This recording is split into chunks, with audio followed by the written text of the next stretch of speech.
The Protestant Reformation in Switzerland was prompted initially by Huldrych Zwingli, who gained the support of the magistrate Mark Royst and the population of Zurich in the 1520s. It led to significant changes in civil life and state matters in Zurich, and spread to several other cantons of the old Swiss Confederacy. Several cantons remained Roman Catholic, however, which led to intercantonal wars known as the Wars of Kappel. After the victory of the Roman Catholic cantons in 1531, they proceeded to institute counter-reformation policies in some regions. The schism and distrust between the Roman Catholic and the Protestant cantons defined their interior politics and paralyzed any common foreign policy until well into the 18th century.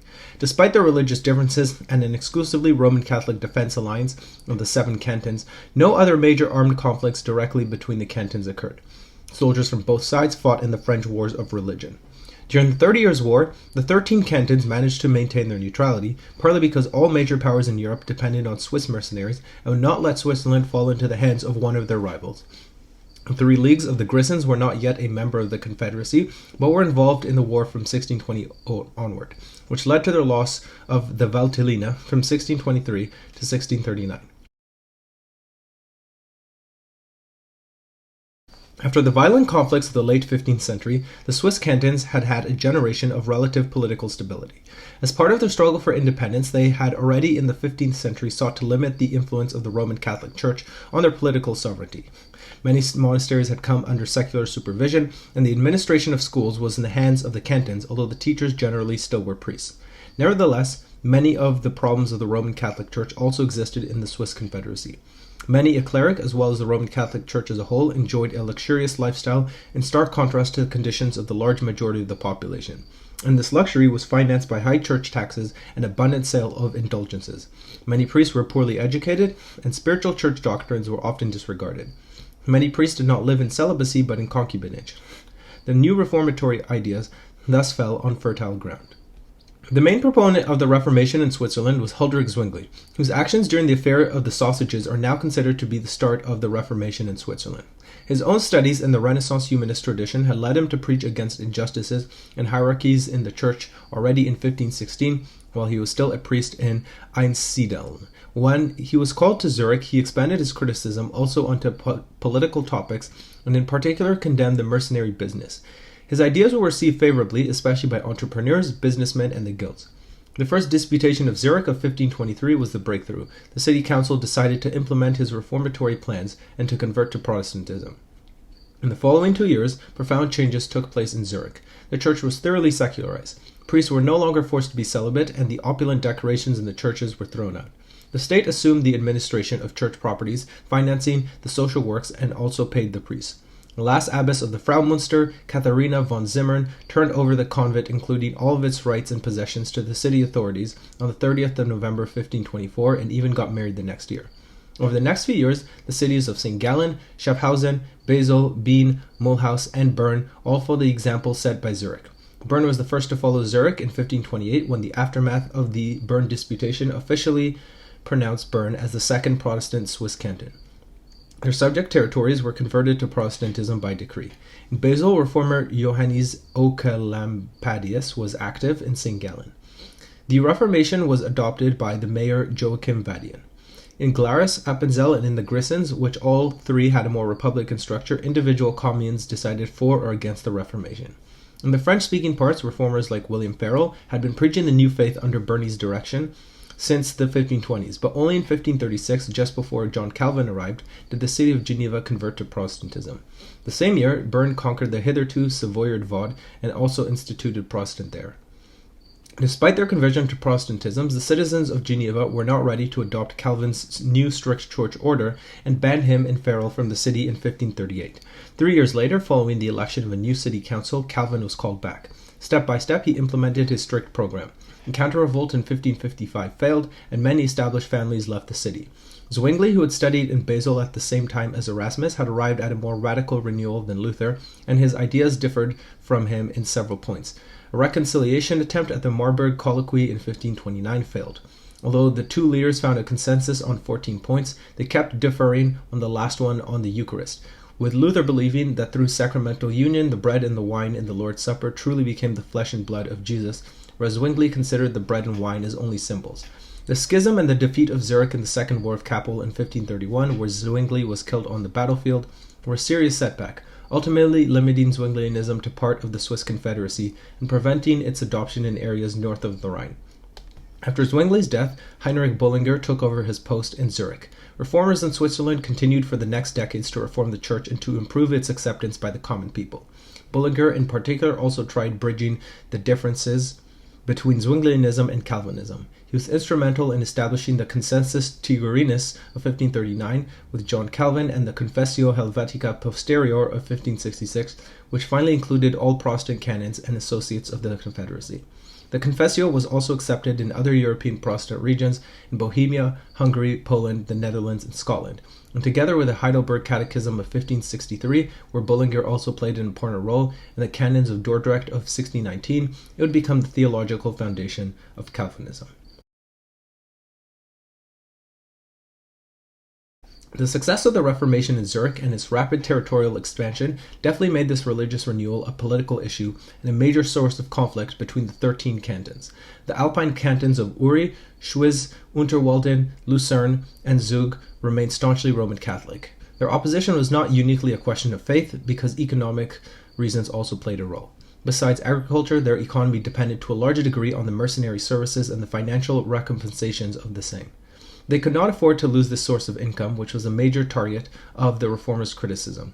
In contrast, the city's economies were more diversified, including strong crafts and guilds, as well as a budding industrial sector. Freiburg and Solothurn also remained Roman Catholic. The 5 Alpine cantons perceived the Reformation as a threat early on. Already in 1524, they formed the League of the 5 Cantons to combat the spreading of the new faith. Both sides tried to strengthen their positions by concluding defensive alliances with third parties. The Protestant cantons formed a city alliance, including the Protestant cities of Constance and Strasbourg. The Roman Catholic ones, meanwhile, entered a pact with Ferdinand of Austria. In this tense atmosphere, small incidents could easily escalate. Conflicts arose especially over the situation in the common territories, where the administration changed twice a year among cantons, and thus switched between Roman Catholic and Protestant rules. Several mediation attempts failed, such as the Disputation of Baden in 1526. After numerous minor incidents and provocations from both sides, a Protestant pastor was burned at the stake in Schwyz in 1529, and in retaliation Zurich declared war. By mediation of the other cantons, open war was barely avoided, but the peace agreement was not exactly favorable for the Roman Catholics, who had to dissolve their alliance with the Austrian Habsburgs. The tension remained essentially unresolved. 2 years later, the Second War of Kappel broke out. Zurich was taking the refusal of the Roman Catholic cantons to help the Grisons in the Musso War as a pretext. But on the 11th of October 1531, the Roman Catholic cantons decisively defeated the forces of Zurich in the Battle of Kappel am Albis. Zwingli was killed on the battlefield, and the Protestant cantons had to agree to the peace treaty, which forced the dissolution of the Protestant alliance. It gave Roman Catholicism priority in the common territories, but allowed communes that had already converted to remain Protestant. Only strategically important areas such as the Freiamt, or those along the route from Schwyz to the Rhine Valley as Sargans, were forcibly re-Catholicized. In their own territories, the cantons remained free to implement one or the other religion. The peace thus prescribed the cuius regio eius religio principle that would be also adopted in the Peace of Augsburg in the Holy Roman Empire in 1555. Politically, this gave the Roman Catholic cantons a majority in the Tagsatzung, the federal diet of the Confederacy. When the Protestant city alliance was dissolved, Zurich and the southern German cities joined the Schmalkaldic League, but in the German religious wars of 1546 and 1547, Zurich and the other Swiss Protestant cantons remained neutral. The victory of Charles V, the previously close relations to the Swabian Protestant cities in the Holy Roman Empire were severed, with many cities like Constance being forcibly re-Catholicized, and many were placed under strictly aristocratic rule. Now, while the official church remained passive during the beginnings of the Reformation, the Swiss Roman Catholic cantons took measures early on to keep the movement at bay. They assumed judicial and financial powers of the clergy, laid down firm rules of conduct for the priests, outlawed concubinage, and reserved the right to nominate priests in the first place, who previously had been assigned by the bishoprics. They also banned printing, distributing, and possessing Protestant tracts, and banned the study of Hebrew and Greek in order to put an end to the independent study of biblical sources. Overall, these measures were successful, and not only did they prevent the spreading of the Reformation into the Roman Catholic cantons, but they also made the Roman Catholic Church dependent on the state, and generally strengthened the power of the civil authorities. The Roman Catholic cantons also maintained their domination of the Roman Catholic Church after the Council of Trent, although they had accepted its positions. However, they did participate in the education program of Trent. In 1574, the first Jesuit school was founded in Lucerne, and others soon followed, and in 1579, a Roman Catholic university for Swiss priests, the Collegio Helvetico, was founded in Milan.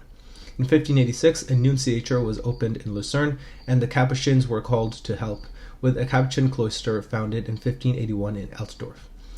Now, alongside these reforms of the Roman Catholic Church, the Roman Catholic cantons also proceeded to re-Catholicize regions that had converted to Protestantism. Besides reconversions in the common territories, the Roman Catholic cantons in 1560 first tried to do the Reformation in Glarus, where the Roman Catholics were a minority. The 5 Roman Catholic cantons formed a military alliance with the Pope and the Duchy of Savoy, and had the support of Aegidius Tsudi, the chief magistrate of Glarus. But due to lack of money, they could not intervene in Glarus by force, and in 1564 they settled for a treaty which prescribed the separation of religions in Glarus. There were henceforth 2 legislative assemblies in the canton, a Roman Catholic one and a Protestant one, and Glarus would send 1 Roman Catholic and 1 Protestant representative each to the Tagsatzung. The Bishop of Basel, Jacob Christopher Blair von Wartensee, moved his seat to Porrentruy in the Jura Mountains in 1529 when Basel became Protestant. In 1581, the bishopric regained the Burs Valley, lying southwest of Basel. In Appenzell, where both confessions coexisted more or less peacefully, the counter-reformatory activities began with the arrival of the Capuchin friars, which resulted in a split of the canton in 1597 into the Roman Catholic Appenzell Innerrhoden and the Protestant Ausserrhoden, which both had 1 vote in the Tagsatzung. Now, the Dukes of Savoy had tried already for centuries to gain sovereignty over Geneva, surrounded by Savoyard territory, for the Vaud in the north of Lake Geneva belonged to the duchy. The Reformation prompted the conflicts to escalate once more. Geneva exiled its bishop, who was backed by Savoy, in 1533 to Annecy. Bern and the Valais took advantage of the Duke's involvement in northern Italy and his opposition to France. When Francesco II Sforza died in Milan in 1534, the Duke's troops were bound by the French engagement there, and Bern promptly conquered the Vaud and, together with the Valais, also territories south of Lake Geneva in 1536. The alliance of 1560 of the Roman Catholic cantons with Savoy encouraged Duke Emmanuel Philibert to raise claims on the territories that his father Charles III had lost in 1536. After the Treaty of Lausanne in 1564, Bern had to return the Chabet south of Lake Geneva and the Pays de Gers to Savoy in 1567, and the Valais returned the territories west of St. Gingolph 2 years later in the Treaty of Thonon. Geneva was thus a Protestant enclave within the Roman Catholic territories of Savoy again, and as a result intensified its relations with the Swiss Confederacy and Bern and Zurich in particular. Its plea for full acceptance into the Confederation was rejected by the Roman Catholic majority of cantons. Mercenaries of the Swiss cantons participated in the French wars of religion on all sides. Those from Protestant cantons fought on the side of the Huguenots supporting Henry of Navarre, while the Catholic troops fought for King Henry III of France. In 1586, the 7 Roman Catholic cantons formed an exclusively Roman Catholic alliance called the Golden League, and sided with the Guises, who were also supported by Spain. In 1589, Henry III was assassinated, and Henry of Navarre succeeded him as Henry IV of France, and thus the Protestant mercenaries now fought for the king. Since 1586, the Duke of Savoy, Charles Emmanuel I, had placed Geneva under an embargo. With the new situation of 1589, the city now got support not only from Bern, but also from the French king, and it went to war. The war between Geneva and Savoy continued even after the Peace of Vervins and the Edict of Nantes in 1598, which ended the wars in France itself. In the night from 11th to the 12th of December 1602, the Duke's troops unsuccessfully tried to storm the city, which definitely maintained its independence from Savoy in the Peace of St. Julian, concluded in the following summer. The rebuttal of this attack, the L'Escalade, is still commemorated in Geneva today. Also in 1586, a Roman Catholic coup d'etat in Mulhouse, an associate of the Confederacy, prompted the military intervention of the Protestant cantons, which quickly restored the old Protestant order. Strasbourg, another Protestant city, wanted to join the Confederacy in 1588, but like Geneva some 20 years earlier, it was rejected by the Roman Catholic cantons. In the Valais, the Reformation had had some success, especially in the lower part of the Rhone Valley. However, in 1603, the Roman Catholic cantons intervened, and with their support, re-Catholicization succeeded, and the Protestant families had to emigrate. During the 30 Years' War, Switzerland was a relative oasis of peace and prosperity in war-torn Europe. The cantons had concluded numerous mercenary contracts and defense alliances with partners on all sides. Some of these contracts neutralized each other, which allowed the Confederation to remain neutral. Despite the cantons' religious differences, the Tagsatzung developed a strong consensus against any direct military involvement. The Confederacy did not allow any foreign army to cross its territory. The Alpine passes remained closed for Spain, just as an alliance offer of the Swedish King Gustav Adolf was rejected. The sole exception was the permission for the French army of Henri de Rohan to march through the Protestant cantons to the Grisons. A common defense was mounted only in 1647 when the Swedish armies reached Lake Constance again.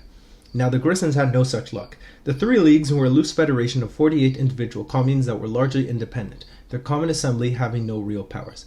While this had helped avoid major religious wars during and following the Reformation, the feuds between leading clans were common. When such a feud spilled over into the Valtellina in 1619, a subject territory of the Three Leagues, the population there responded in kind, killing the Protestant rulers in 1620 and calling Spain for help. For the next 20 years, the Grisons was ravaged by a war known as the Confusion of the Leagues. For the Habsburgs, the Grisons was a strategically important connection between Milan and Austria. The Valtellina became Spanish, and other parts in the northeast of the Grisons were occupied and re-Catholicized by Austria. France intervened a first time in 1624, but succeeded to drive the Spanish out of the Grisons only in 1636. However, Henri de Rohan's French army had to withdraw following the political intrigues of Jurgen, who managed to play the French off against the Spaniards. Until 1639, the Three Leagues had reacquired their whole territory, buying back the parts occupied by Austria. They even restituted their subject territories in the south, yet these had to remain Roman Catholic under the protection of Milan. The mayor of Basel, Johann Rudolf Wettstein, lobbied for a formal recognition of the Swiss Confederacy as an independent state in the Peace of Westphalia. Although practically independent since the end of the Swabian War in 1499, the Confederacy was still officially a part of the Holy Roman Empire. With the support of Henri II d'Orléans, who was also Prince of Neuchâtel and the head of the French delegation, he succeeded to get the formal exemption from the empire for all cantons and associates of the Confederacy. Now, at the time of the Reformation, the city of Zurich was mainly dominated by the ancient families of Zurich and the guild representatives in the Kleiner Rat and Grosser Rat. The Kleiner Rat was equivalent to the executive branch of government. After about the 1490s, the Grosser Rat was mainly equivalent of present-day committees. Those dominating Zurich supported in the late Middle Ages the then popular mendicant orders by attributing them free plots in these suburbs. The mendicant orders were asked to support the construction of the city wall in return. Frau Münster Abbey was established in 873, and its abbesses were mistresses of the City Republic of Zurich until 1524. Zwingli was born during a time of emerging Swiss patriotism and increasing criticism of the Swiss mercenary system. He had attended the University of Vienna and the University of Basel. He continued his studies while he served as a pastor in Glarus and later in Einsiedeln, where he was influenced by the writings of Erasmus. In 1518, Zwingli became the pastor of the Grossmünster Church, where he began to preach ideas on reforming the Roman Catholic Church. Oswald Myconius, a close friend of Zwingli, was teaching Latin at the Frau Münster Cathedral School to the women. In January 1519, Ulrich Zwingli began at the Grossmünster Church to put the gospel into the center of the Mass and to translate Bible into German. In his first public controversy in 1522, he attacked the custom of fasting during Lent. In his publications, he noted corruption in the church hierarchy, promoted clerical marriage, and attacked the usage of images in places of worship. In 1523, the Reformation events arrived into the city of Zurich. After disputations in the town hall, the churches were cleared, and most of the sculptures of the saints were stored in the Wasserkirche. In the adjacent Dominican convent, the city council gave permission to repeal the monasteries. In 1525, Zwingli introduced a new communion liturgy to replace the Mass. Zwingli also clashed with the Anabaptists, which resulted in their persecution. The Reformation spread to other parts of the Swiss Confederation, but several cantons resisted, preferring to remain Roman Catholic. Zwingli formed an alliance of reformed cantons, which divided the Confederation along religious lines. In 1529, a war between the two sides was averted at the last moment. Meanwhile, Zwingli's ideas came to the attention of Martin Luther and other reformers. They met at the Marburg Colloquy, and although they agreed on many points of doctrine, they could not agree on the doctrine of the real presence of Christ in the Eucharist. In 1531, Zwingli's alliance applied an unsuccessful food blockade of the Catholic cantons. The cantons responded with an attack at a moment when Zurich was ill-prepared, and Zwingli was killed in battle at the age of 47.